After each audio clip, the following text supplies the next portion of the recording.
Okay, welcome to Queenie's Facebook Live and YouTube Live at the same time. And but nobody goes over and watches the YouTube Live. Although it has a wider screen, you can see more of my junky jewelry stuff over there. Not junky, but anyway, we're live. It's Wednesday. How you guys doing? I am doing all right. Hi, Aunt Debbie.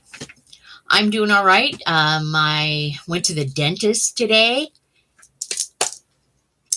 And so a couple years ago, I hadn't been to the dentist in about 40-something years because the dentist scared the bejesus out of me because I had two really bad experiences with dentists when I was, hi, Nita. Hi, Jason. I had two really bad dental experiences when I was in junior high and high school. And especially when with my orthodontist, he was awful, and he was the only orthodontist in town. So therefore, we were forced to deal with his awful. Hi, John. Hi, Nita. Anyway, so we were forced to deal with his awful. And basically, he had his office set up to where we were all out in the open.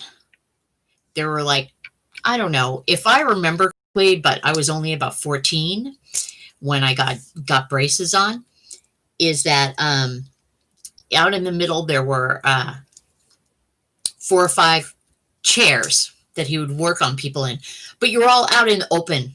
And so basically what he would do is shame you. So he would be working on your teeth out in the open and, tightening things and everything like that. And then he would have other people that were sitting down and his assistants come over and say, hi, now look at this. This is how you don't want to do with your teeth. And so I was shamed. Anyway, I got them on. I think I just turned 15 when I got the braces on. So I was 15 when I was going there. And when I got those braces on, and he wanted to break my jaw and reset it because I'm a little crooked. And I didn't want him to do that because he was pretty mean anyway. So when I got them on was about a week before I did my first community theater show. And that is, and we did the pajama game. And I had a line, and I had a singing line. I played one of the, I started out playing one of the two children at the picnic because it was geared because everybody looked a lot older than me, than myself and the other boy who is playing a child at the picnic. But they left or something happened, and I grew up during the production and became one of the I don't know, backup dancers. Chorus. I was in the chorus, and I am really, really bad at dancing in that way, at dancing and counting in that way. But okay, so it was almost opening night.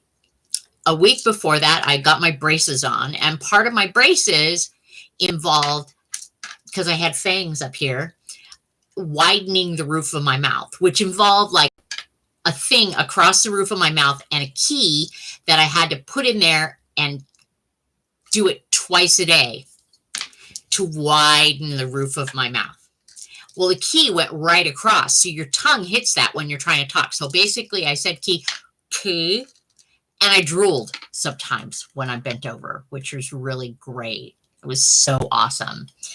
Anyway, that was a week before. So my lines got taken away. I couldn't do my lines because I couldn't say them, but I could sing. So my one singing line was, "This is our once a year day." And that was it. So I was able to do that, but I could not do anything else. And I remember cast parties with that. But anyway, back to the braces. I wore those braces till I was 20. I avoided going back to him for almost a year and a half to 2 years after I got out of high school because he was torturous. And then I finally went to get my braces off, and and he gave me a retainer, which I lost. I don't know why I didn't wear it. My dentist called me. My dentist today. I went to a new dentist today that's covered by my insurance.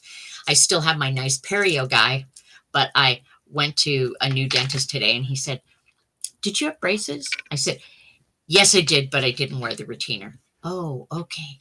I didn't get shamed or anything like that. But anyway, so I hadn't gone to the dentist in over 40 years, and I finally went to a dentist and got checked out and got x-rays. They referred me to a periodontist because, of course, I have periodontal disease because I hadn't been shown how to take care of my teeth for a long, long time, and I was traumatized by it. So I was too chicken to go, and then it was expensive, and I could think of any excuse. Anyway, so I decided a couple years ago, there's no more excuses that I have to go and I have to take care of this because I want to keep my teeth, or as many of my teeth as I possibly can, especially these there. So, so I went to a periodontist, and he was really, really nice. You swallowed your retainer. How small was your retainer? There's no, I would die if I had swallowed my retainer, honestly. But anyway, hi, Angela. But so I went to a new dentist today because he's going to be the main dentist, and I still go to my San Francisco person and spend money on that one because I really like them, and they helped me and stopped me from being so scared of going to the dentist. I highly recommend that you find somebody who's gentle and feels safe. If you're traumatized by the dentist and you don't want to go, it's really, apparently, it's very important to your health. So that's my thing. And I got my teeth cleaned today, and I realized as I was getting my teeth cleaned, I've never, like, I got root planing done over the course of last year, but I've never had my teeth actually cleaned. She polished them with this polish stuff. It was crazy, and it was actually pretty good. So anyway, and then I came home, and I was so hungry that I was about to pass out, and I ate. So I feel like I ruined everything. Whatever.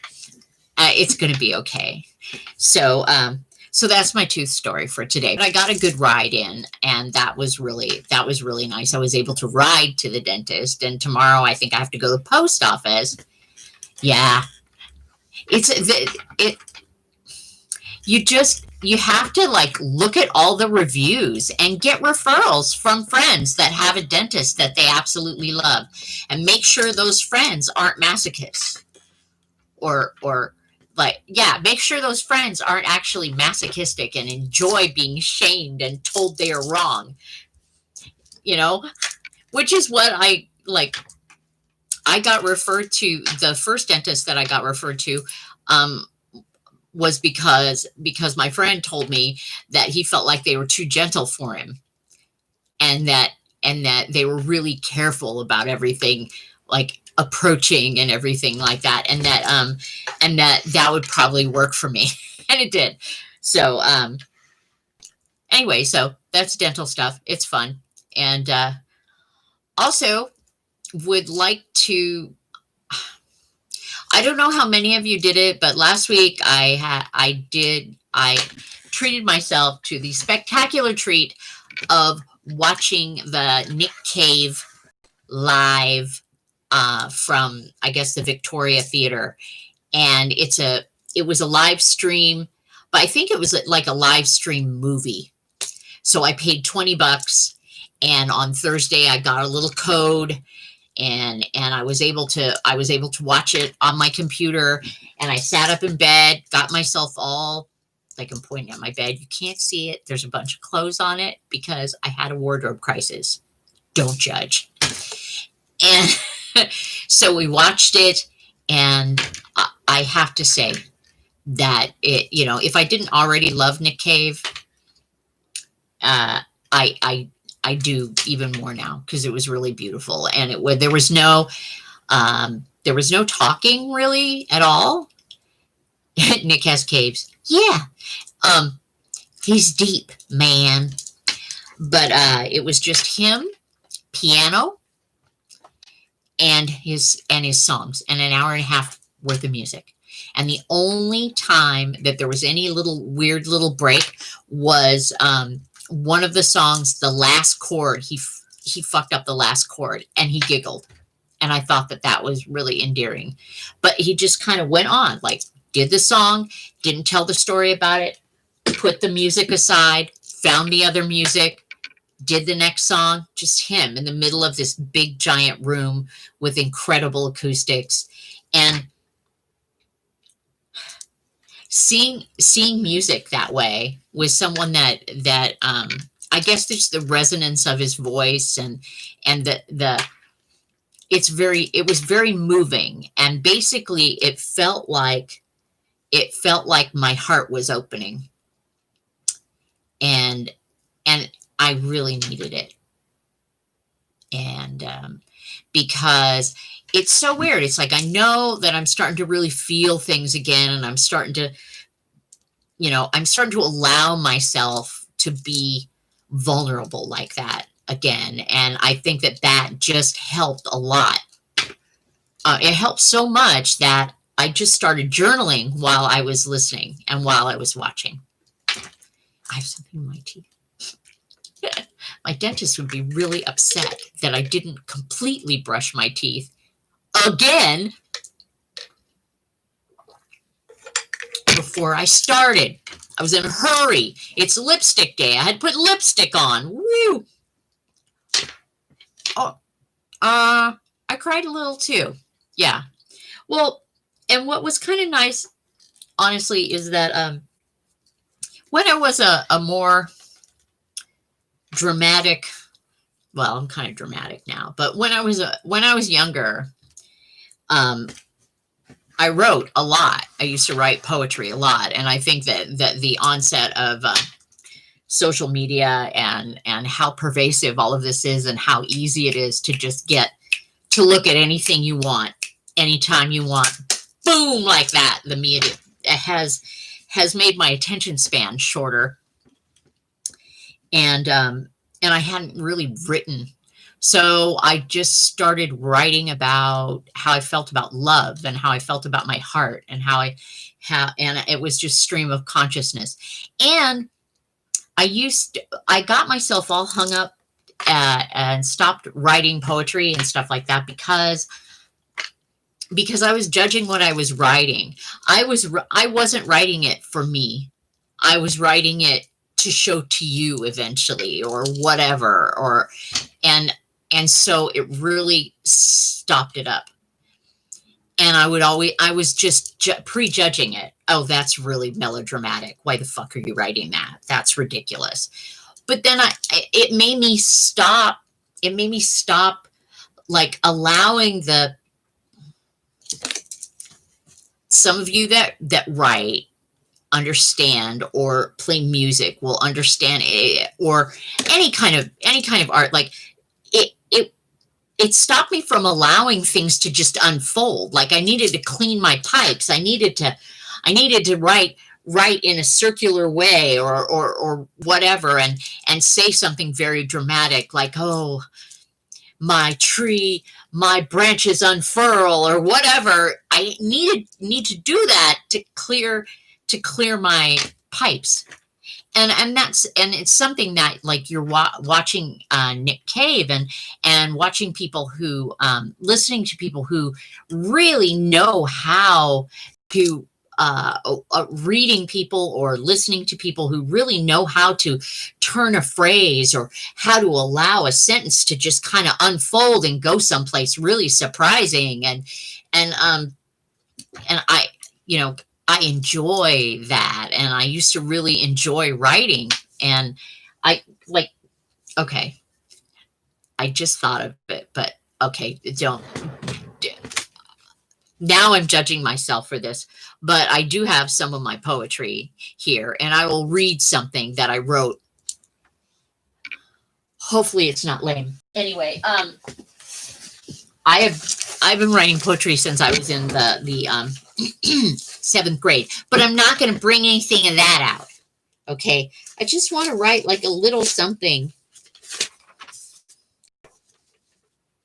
Okay, this is from 1994, and this is about an encounter I had with a comedian that that was interesting. Anyway, it was before I did stand-up comedy. It was like 2 years before I did stand-up comedy, but I got they liked me.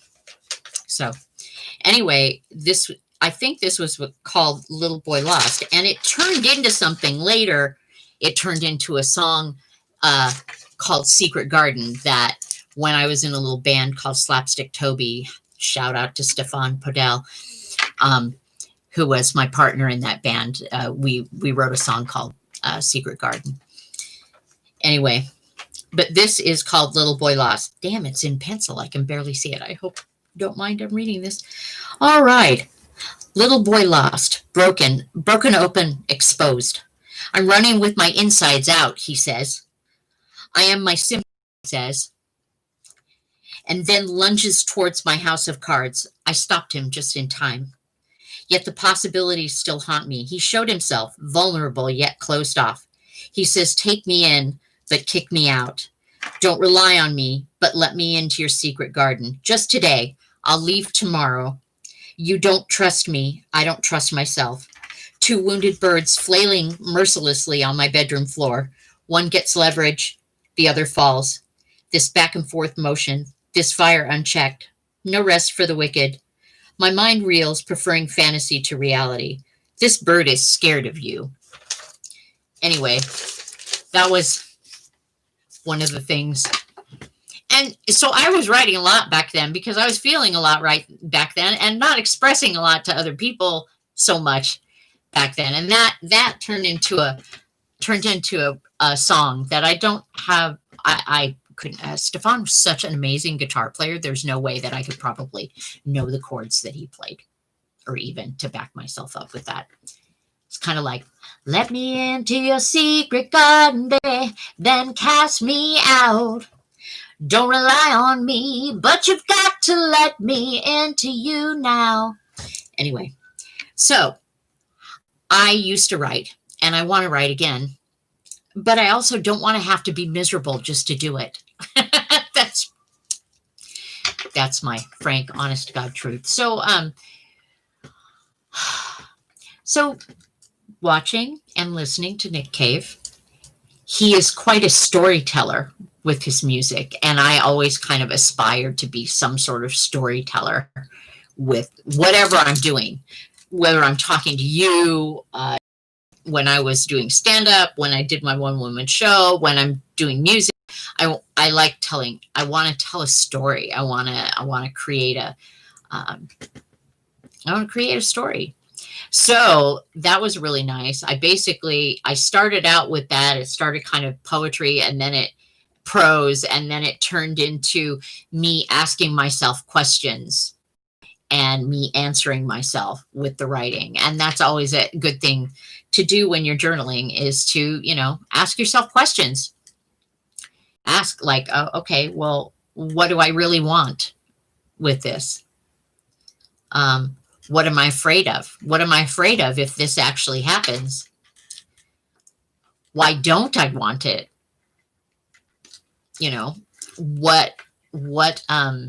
Just all these questions that you ask yourself, and then you can kind of answer yourself. If you get into a certain space, you can do that, and it's very helpful. Anyway, I was very excited that I did that last Thursday night. I even stayed up just a little bit too late to do that on Thursday night, and I was very trashed on. Hi, Gina. I was very trashed on Friday, but totally worth it. Anyway, this is just in case I have a hot flash, because sometimes I get anxious about the stuff I talk about, and then I have a hot flash, and it's really no fun. And then I get dry mouth. So I read a poem, and that was a little awkward. And but it felt good. Anyway, so after Nick Cave, I feel like I got all the feels. I feel like it kind of cracked my heart open, and that's fine and necessary. And it was absolutely beautiful. It was a really beautiful show, and I'm so glad I did it. You know. So after that, I was kind of a little bit of a mess for a couple of days because it made me rethink a lot of things. I think after I got out, I stopped watching that, and then I ended up talking to my my beloved BSA and had like a really hard conversation, and it just it made me think. And sometimes I get in trouble when I think, and sometimes I get free when I think. It all depends on the kind of thinking I'm doing. And I just wanted to see what was true, what was real, and what I could count on, because everything out in the world just seems like something that you can't count on.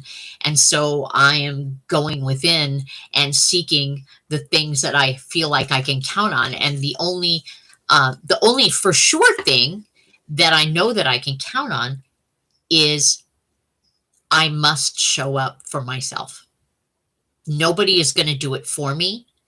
Nobody is going to rescue me. Hi, Lisa. Hi, Bobby. And nobody is going to do it for me. Nobody's going to rescue me. And I have, like, if there's anybody that's going to show up for me, it's got to be me. It's got to start out being me. And I have, I realized that a running story that I've had for the majority of my life, because of stuff that happened in my childhood or didn't happen in my childhood, as it were, I just was waiting constantly to be rescued or saved, or not rescued or saved. Chosen. I was waiting to be chosen. I felt like I wasn't chosen.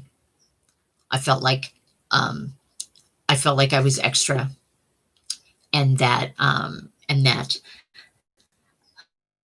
so therefore it left me very open to when somebody did choose me for maybe the wrong reasons or wasn't right for me, that I was so grateful that somebody even wanted me, that I accepted a lot less than I deserved, because I was so grateful for even being paid attention to.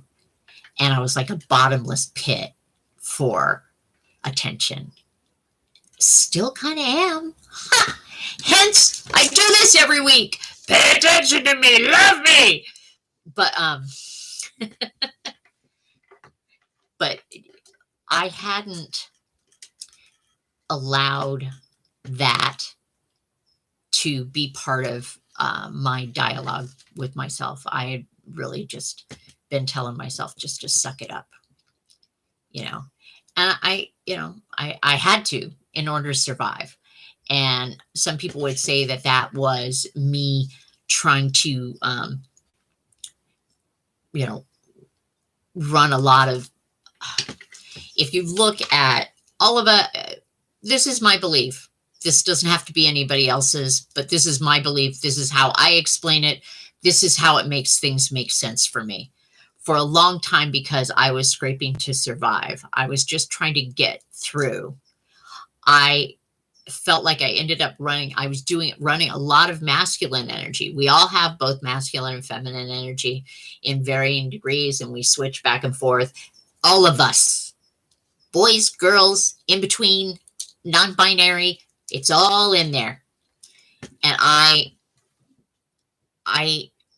had to shut down the vulnerable parts. And I know when I shut down the vulnerable parts, they act out in very different ways, which they did. And now I want to have a better balance of it. And I also want to practice better self-care and listen and nurture myself more, which I had forgotten to do.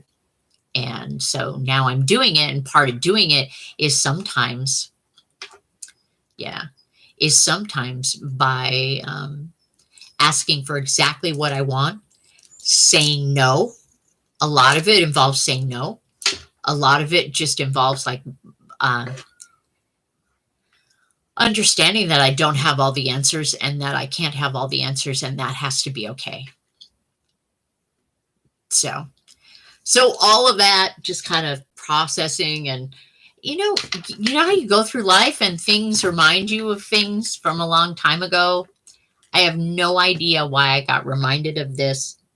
This might be a heavy one. I mean, I promise I'll bring the funny at some point, but this might be a heavy one because there's been some heavy stuff burbling out of me. So I don't know why this came up. It might have been in response to, well, I've been watching a lot of true crime stuff, stories on YouTube, and also a lot of stories about women over time that were kind of wild and creative and ended up in institutions and shit forever, or locked in their hotels forever or whatever. And so I've been, maybe that's why. But when I was married, I've been married twice. My first husband was my daughter's father. And we were only together for a couple of years, and we were like 18 when we met. It was crazy. And I was 19 when I had my daughter, which was even crazier. Anyway, when he was about to turn 40, or right after he turned 40, the year we both turned 40, he gave up. I'm not entirely sure what happened, and there are no explanations about what happened or what. I wasn't in his head, and I don't know why, but he died. He did himself in. He committed suicide. And we weren't together. We were friends, and we were co-parents to our daughter. And the other intricacies and details, that's her story, because that was her daddy that did that, and within 24 hours, we were up. I had picked her up, and we were up in Oregon, and she wasn't in the house. I did anyway.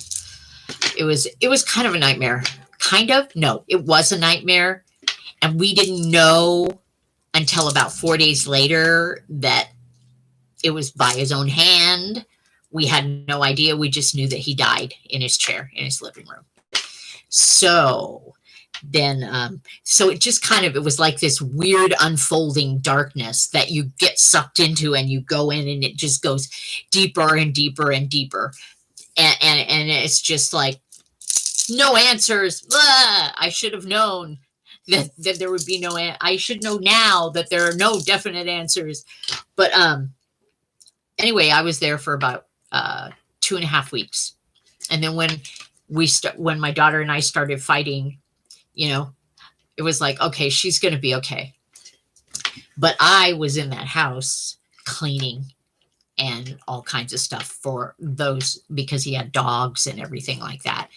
And it was just, and I realized that I still have, we all carry trauma, but this was the first person that picked me and decided that I was his.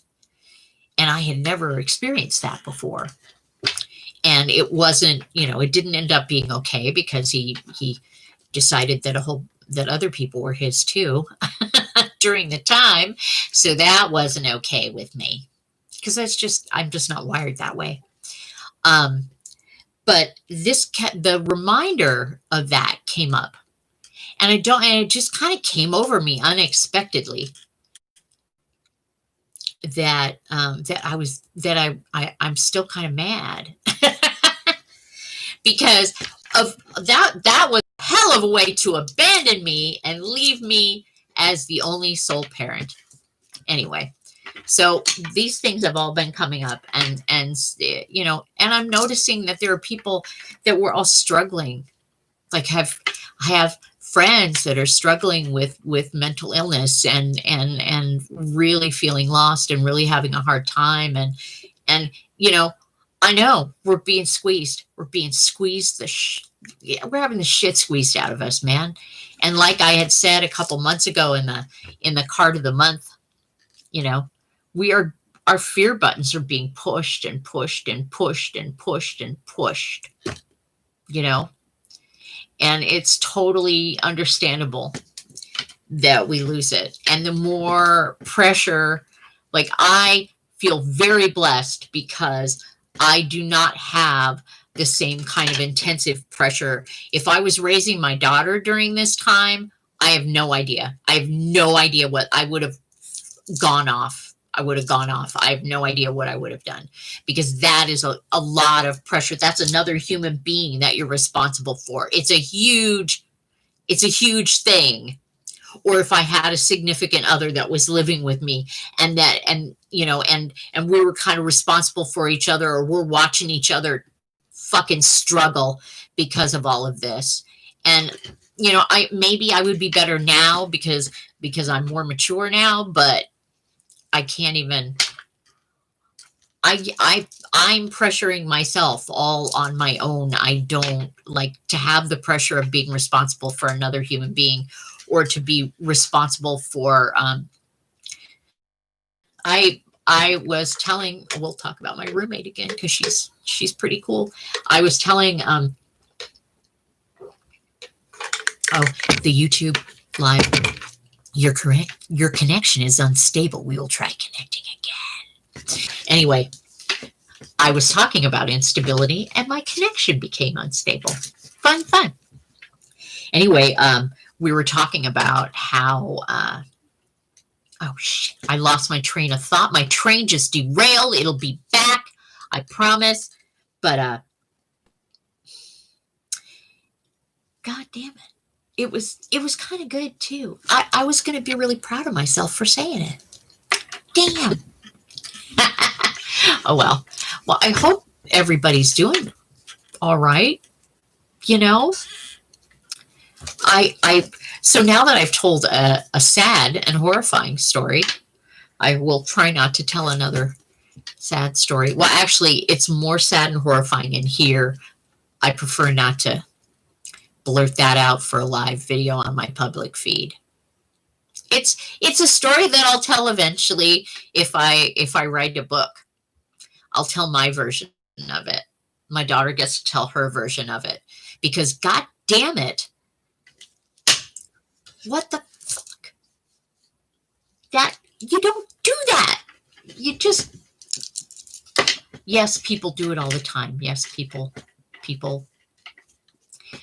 take themselves out of the equation all the time, and they think it's what's best for their family, their people, but I don't agree. Oh, talking about lifting another person up. Okay, here it is. Thank you, Gina. I appreciate that. So, I've had a couple people in the last week or so say that, hi, Shauna, say that for some reason that I'm inspiring them, including my roommate. She said, oh, you inspire me. I'm like, oh, don't, I fuck up. I just keep going. That's the thing. That's the difference. I just want to keep going. I just want to keep moving forward. So no matter what happens, I have to keep moving forward. And part of that is, part of that for me, it's riding the bike, or trying to change what I'm eating less sugar, eating less crap, or no crap, or drinking more water, or, dentist, whatever. I still want to be here in 30, 40 years. I still want to be here. I still want to be vital. I want to be thriving. I want to live. I want to freaking live. I know we have a pandemic. I know we have to wear our masks, and everything like that. And I know that there are people getting ill out there. I don't want to be one of them. I want to live, and I want to still create. I don't feel like just because I'm in my 50s means that I don't get to be passionate anymore. I think that had better mean that I get to be even more passionate, because I get to, I'm settling into or deepening my ability to express it, because I get to more of a place where I don't give as many fucks, which is really great. And honestly, I still give a lot of fucks. I want not, and I'm getting better at not, but I still give. I mean, look, we have these Wednesday night get-togethers. I sit with you. I don't wear makeup hardly at all, or lipstick hardly at all. What's the point with the mask? For most of the whole week, I barely do. But for you, for these Wednesday night, I get doll up because I care. I care about how I appear to other people. I admit it. I want to be adorable. I totally do. So I do this. So I figure out which shirt's going to be best. I figure out, oh, that worked. I haven't worn that in a while. Which glasses are going to match. Oh my God, the shirt matches the hair. This is how obsessive I get about it. So I dress up for you. For me, but for you. I match. Like, why do I post pictures of me on my bike with my little matchy and shit? Cause I don't ever want to be not adorable. I would be like old and I want to be cute old lady. Yeah. So that's that. Really, honestly. So I have been watching the news a little bit. I want to be seen. Yeah, because I didn't. I really had felt. I think I was going to come in wanting to be seen. I love you too, Nada. But I really, because I don't. Someday I'm going to write a book. I am. I should have started by now. Should? I just shoulded on myself. That's no good, doing that should. But, yeah, I want to be, I think I've always wanted to be seen. I don't want to be looked at too closely, but I want to be seen. Nice, huh? It's the paradox. It's the paradox, or the paradox of being an extroverted introvert. Like, I learned how to perform as a survival mechanism, because I knew that there had to be something that I was good at that would get it so that I would not be teased or beat up or whatever when I was in school, because kids are fucking mean. They are. They're mean to their parents at certain points in time. Teenagers are a bear. I don't know. I don't even know how. I'm sure I was an asshole. A little bit of an asshole when I was a teenager. By that time, I was living with my dad and my stepmom, and I always had problems I had some problems with my stepmom, but she was very confusing. Thank you, John. Yeah, she was very confusing to me, because on one hand, she really wanted me, because when my mother abandoned us and moved to Portland on her own, because she decided that she just didn't want to fuck her kids up by being there and not there at the same time. So she just took herself out of the equation. and I went and moved in with my dad and my stepmom, and my stepmom, and my dad went to the trouble of adopting me. Like, she adopted me. So on one hand, like, she went through all the process and she really wanted me. But on the other hand, I don't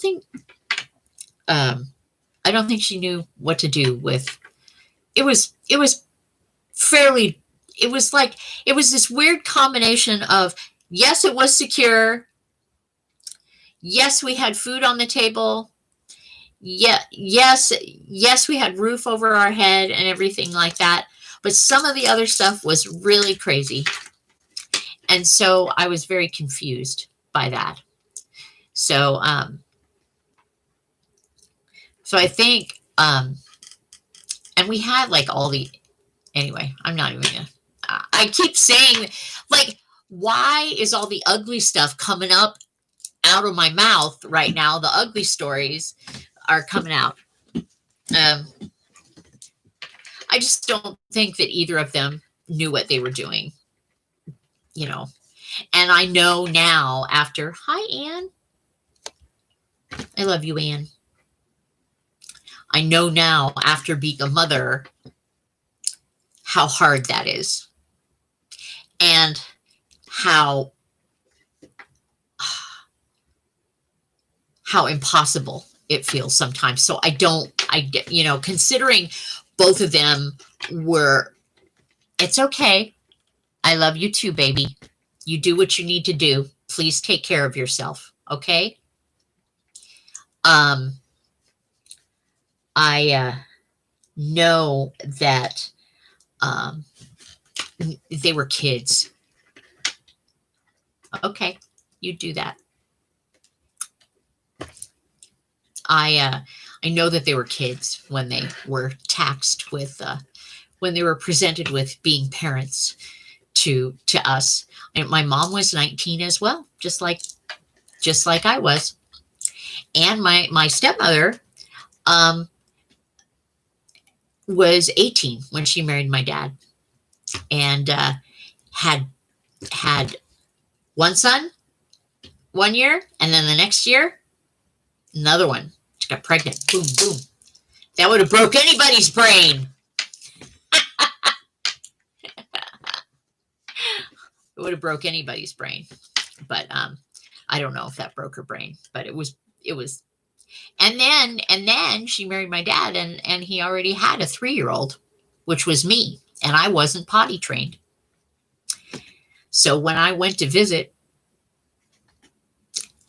it was no bueno.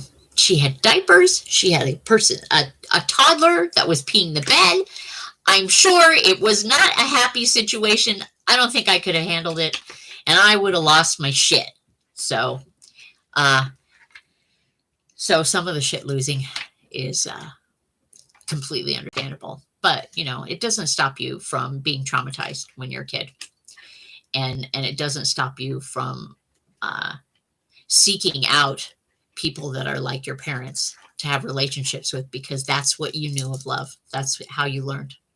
That's how you learned to love. And that's how you learned. That's how you learned what it was to love. We learn that from our parents or our caregivers.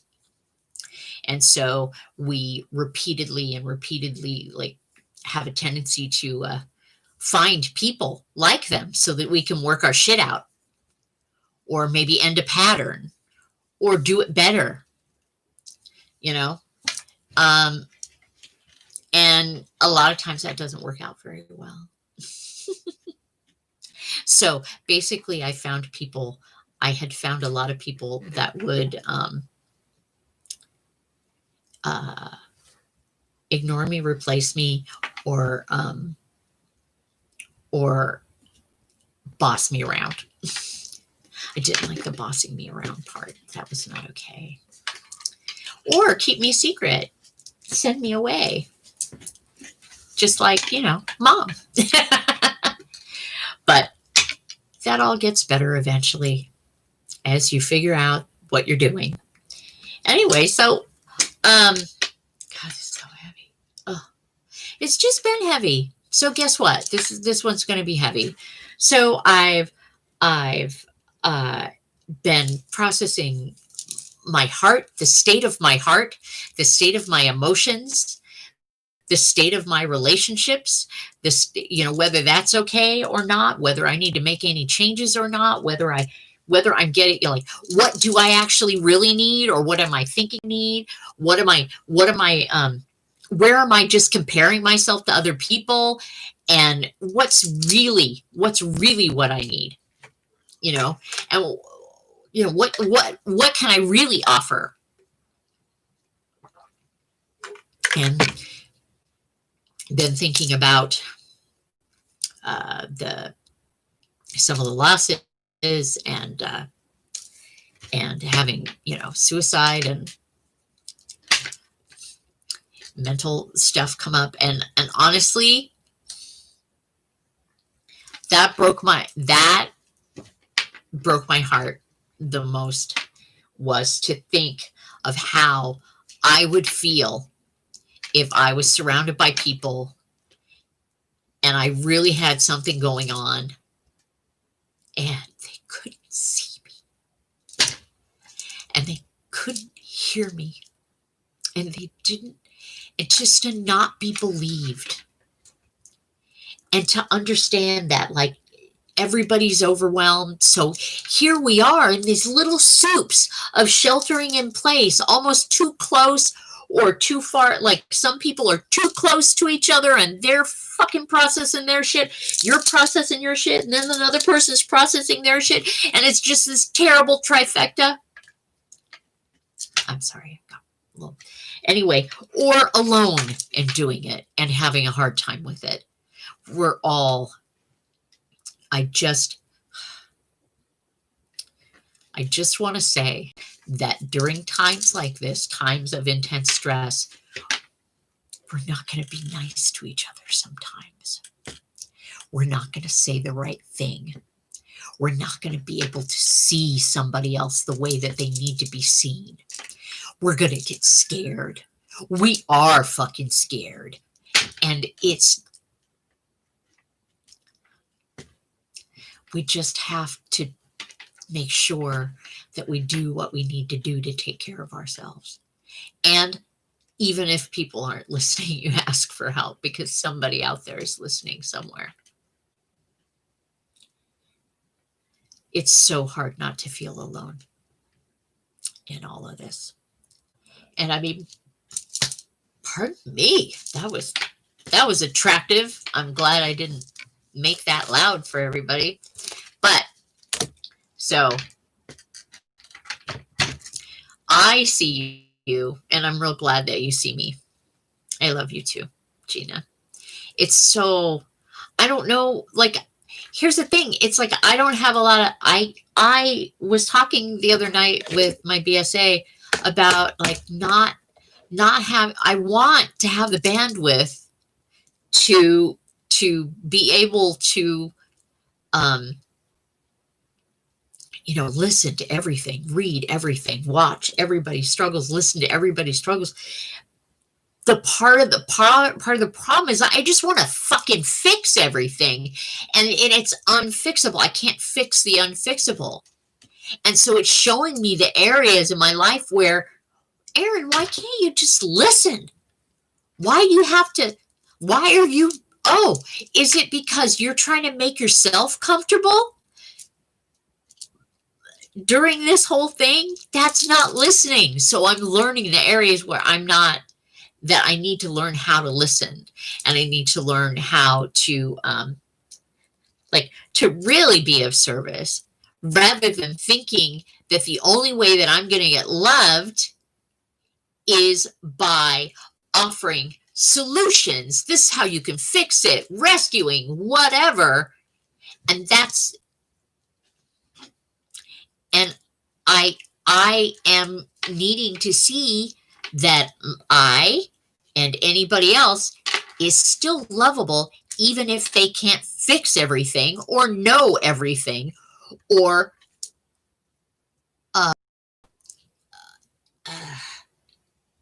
process? No. Absorb everything. I think I'm running into empathy overstimulation. And it's not like, and I don't, and it's weird because normally I would want to run away from it. And what I really want to do is I want to sit with it, and I want to walk a little more towards it and trust that I'm going to be able to survive, even though I get a little overwhelmed with the feelings that are going on in the world. So anyway, that's my shit. And I feel so bad with people are struggling. Some, with big things, little things, internal things, external things.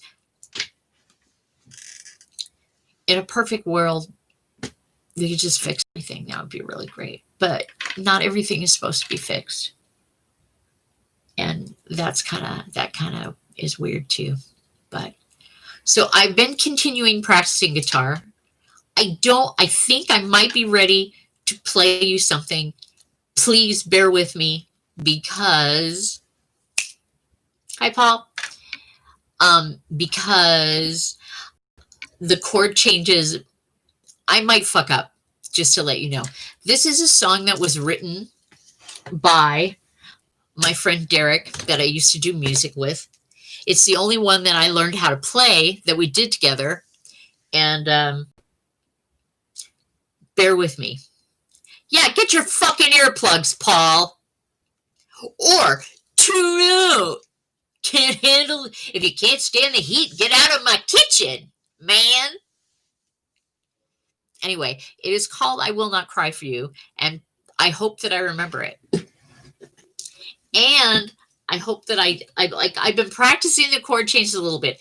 And honestly, I'm looking forward to practicing Let Love In by Nick Cave more, because it's pretty awesome. Okay, now I'm nervous, so I need to drink some water.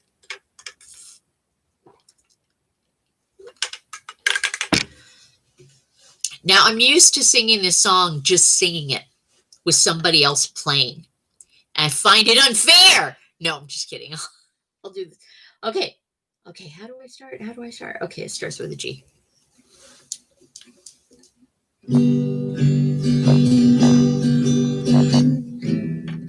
I warned you.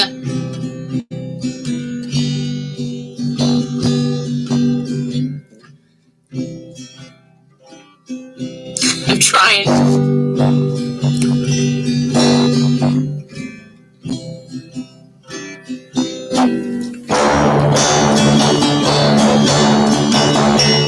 One stroke.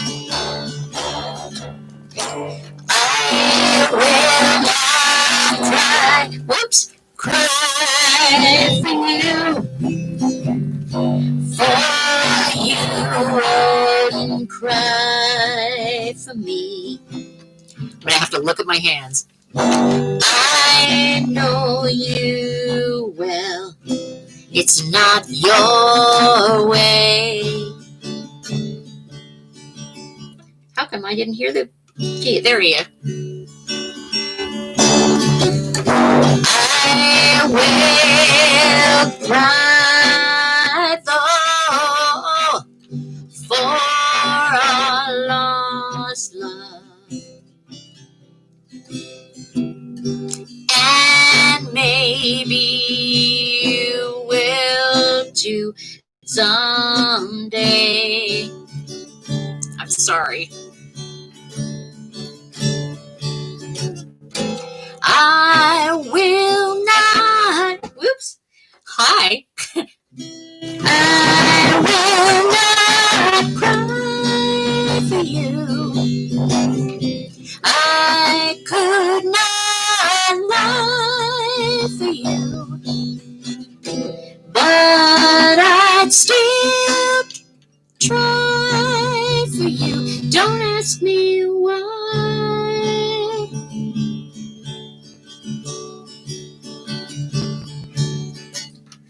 Can you feel this pain? I warned you, pain inside. Can you feel my anger? and you feel so justified. You never tried.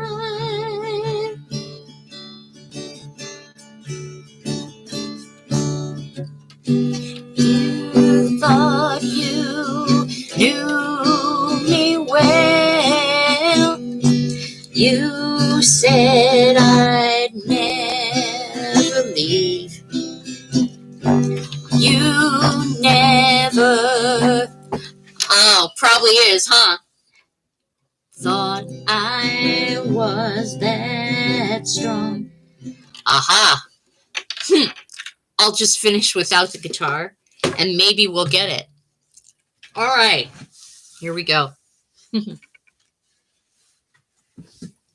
Oh, I think I broke something. Okay, I'm fine now. We'll do it without. We'll acapella. Oh, damn it. It's probably my stupid internet. Okay, I'm going to start over when the screen calms its shit down, man. Oh, there's one person watching my YouTube stream. Isn't that nice? Okay. You thought you knew me well. You said I'd never leave. You never thought I was that strong. No. Here we go without the guitar. Well, I wish that I could see. I wish I could have seen that day you found out you were wrong, wrong, wrong, wrong, and I will not cry for you, no, I could not lie for you, but I'd still try for you. Don't ask me why. Don't ask me why.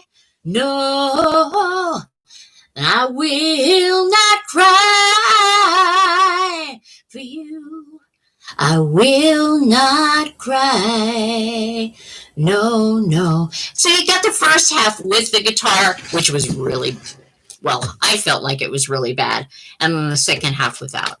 So let me try and find some other song on karaoke. Look, it's you. Hey. I swear to God, I'm going to practice playing guitar, but the chord changes were a little bit too much for me. And then I got nervous because Paul said it was cutting out. And it was cutting out. And so you got like a weird version of that song. But the last part, I really got to get down. So that was nice. All right. So let's find a karaoke song. Because it's happening. All right, so I already did a lot of the first ones. Look at that. Look at that. Come here. Let's see if there's more here. Show more. Show more. Bye, Paul. Oh, it wasn't my guitar playing? Okay, good. I guess it might have been just cutting out on Paul's end and I got over. Well, yeah. I know. I should do a cappella. Maybe I'll do another one that's a cappella just for everybody to have the little treats. Okay, if I can't find a song on here, I'm going to do another a cappella song. And it actually seems kind of like it'll be kind of appropriate for all the shit that I was talking about. Okay, there's Space Oddity.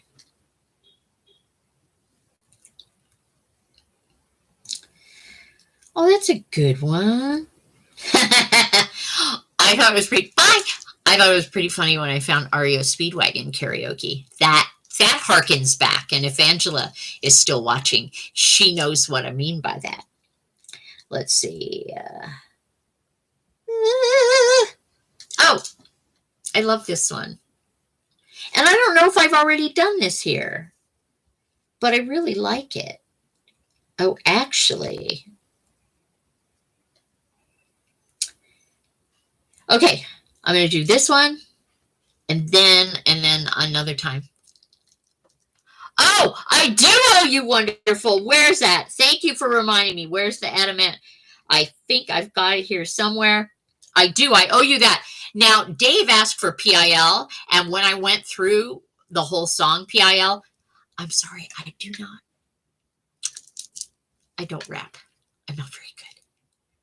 It's really embarrassing to even listen to it. It was awkward. Let me tell you, really awkward. And I'm working on a version of Planet Claire where I sing it, but we'll see about this. Okay, so we're going here. Wonderful. Thank you for reminding me. Okay. I thought I had it in my list, but there we go. I love this song, and I'm so glad. I'm so glad that you do too. So let's hope. Oh, let's hope it'll even play. Come on now. There we go.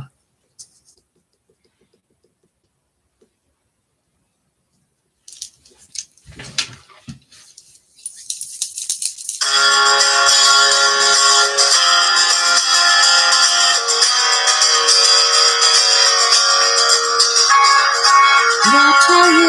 Oh, you know what? How much I miss your sweet kiss. I'll get it now. Did I tell you I didn't cry?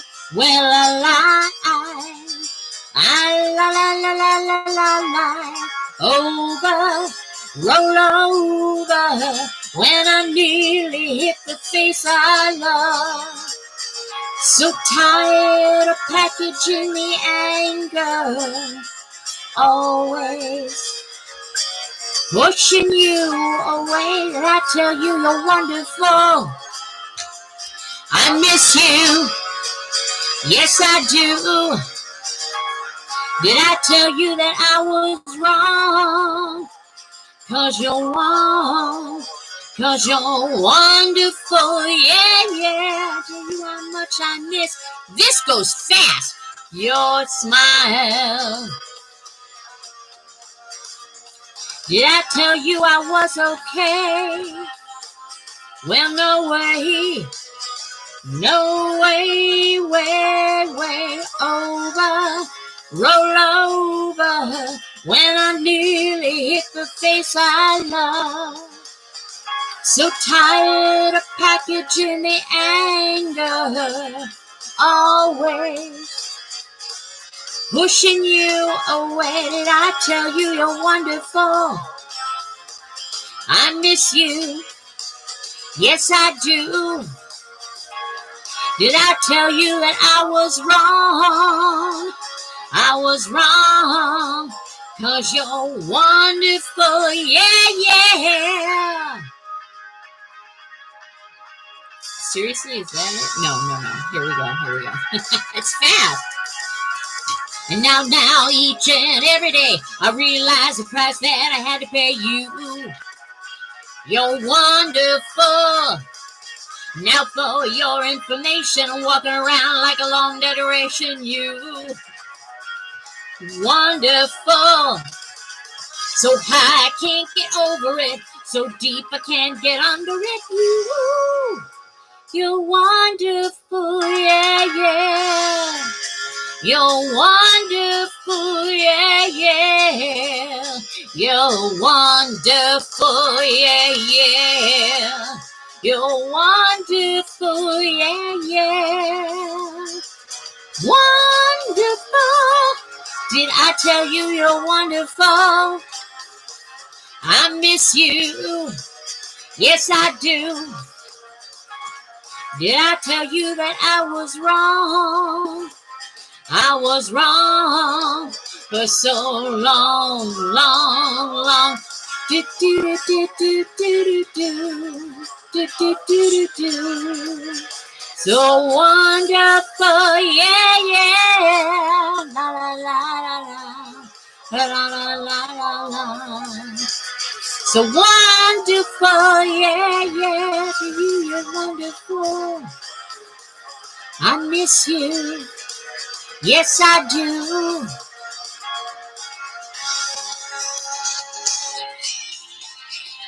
Hopefully I didn't butcher that too much. But I'll tell you what, this is not like the real song doesn't go as fast as that. That's like really fucking fast, man. So I'm going to do one more, and it's a cappella. Wish me luck.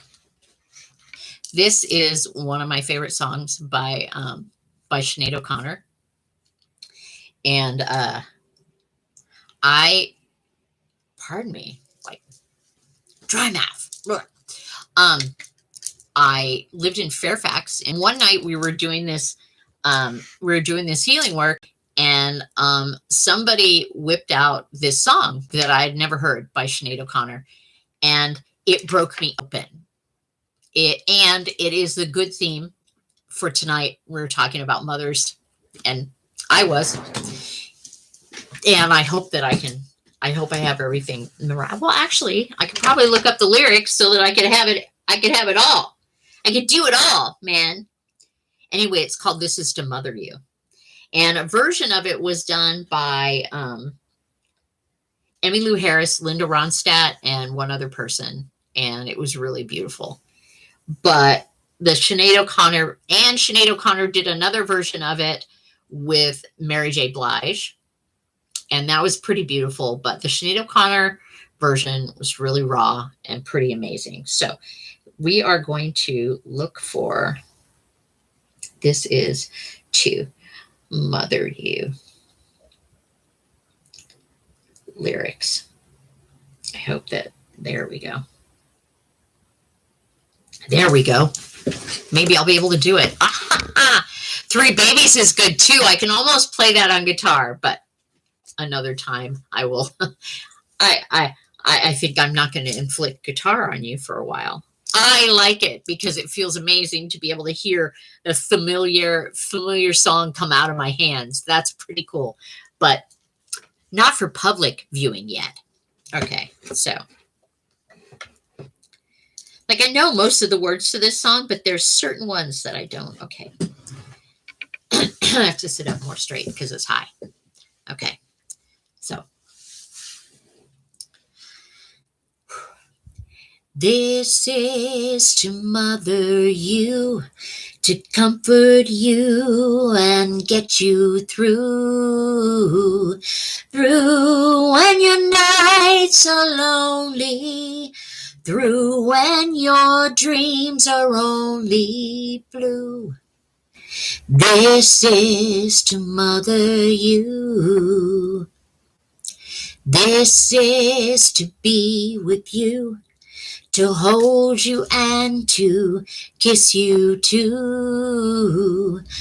For when you need me, I will do what your own mother wouldn't do, which is to mother you.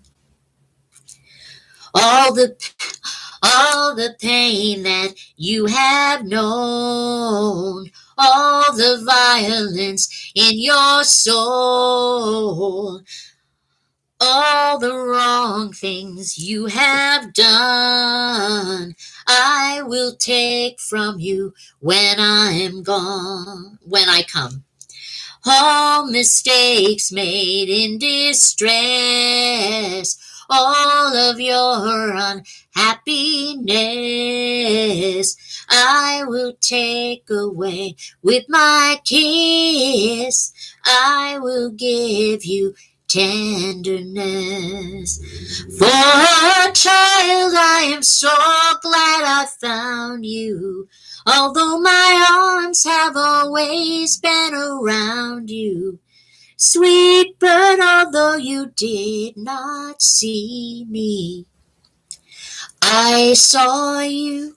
Oh, I'm going to cry. And I'm here to mother you, to comfort you and get you through when your nights are lonely, through when your dreams are only blue. This is to mother you. I see you. Thank you for seeing me. I love you guys. Thank you so much for watching and being around and witnessing. And I love you very much. You fill my heart. Good night. Good night, everybody. See you next Wednesday.